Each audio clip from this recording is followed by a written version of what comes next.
Bienvenue dans le Lab Citoyen, une chaîne pour questionner, comprendre et réinventer ensemble notre démocratie.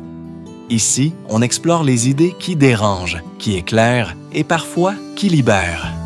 Parce que réfléchir, c'est déjà agir. Le pouvoir des lobbies. Qui influence vraiment nos lois? Des lois qui tombent comme par magie. Des décisions politiques qui semblent aller contre l'intérêt général.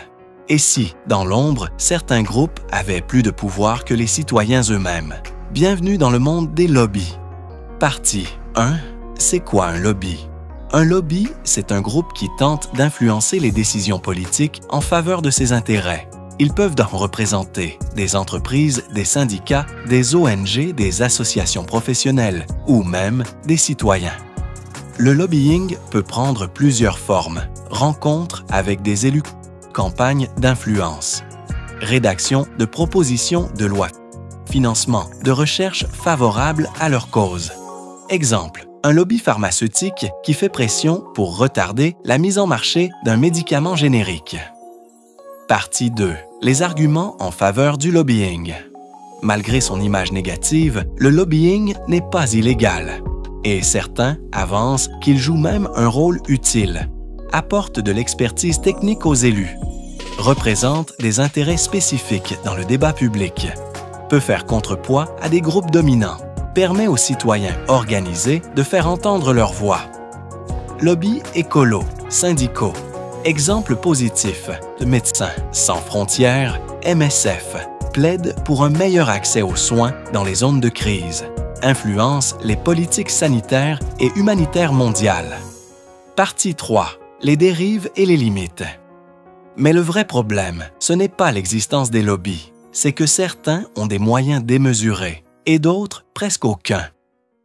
Accès inégal aux décideurs. Pressions opaques, voire corruption douce.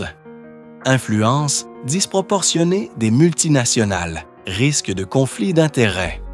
Exemple, des dizaines de lobbyistes pour l'industrie fossile face à quelques militants pour le climat. Partie 4 est pour le citoyen. Pour le citoyen ordinaire, le lobbying peut donner l'impression que la démocratie est capturée.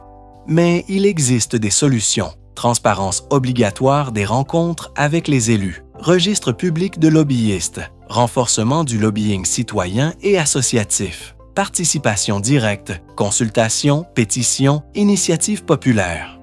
Conclusion, les lobbies ne vont pas disparaître, mais on peut décider qui a le droit d'influencer et dans quelles conditions, et si on redonnait la parole à ceux qu'on entend le moins.